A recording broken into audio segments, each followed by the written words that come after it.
Delhi car குண்டுவெடிப்பு சம்பவம் எதிரொலியாக மயிலாடுதுறை ரயில் நிலையத்தில் மாவட்ட வெடிகுண்டு நிபுணர்கள் மெட்டல் டிடெக்டர் கொண்டு சோதனை நடத்தினர்.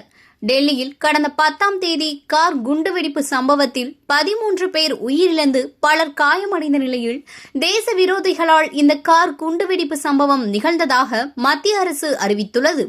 இந்நிலையில் நாடு முழுவதும் முக்கிய இடங்கள், ரயில் நிலையங்கள் உள்ளிட்ட பல்வேறு பகுதிகளில் பாதுகாப்பு பணிகள் பலப்படுத்தப்பட்டு தீவிர சோதனை நடைபெற்று வருகிறது. அந்த வகையில் சென்னையில் இருந்து திருச்சி செல்லும் ரயில் மார்க்கத்தில் முக்கிய வழித்தடமாக உள்ள மயிலாடுதுறை ரயில்வே சந்திப்பில் போலீசார் பாதுகாப்பு பலப்படுத்தப்பட்டு மாவட்ட குண்டுவெடிப்பு நிபுணர்கள் சோதனை நடத்தி வருகின்றனர்.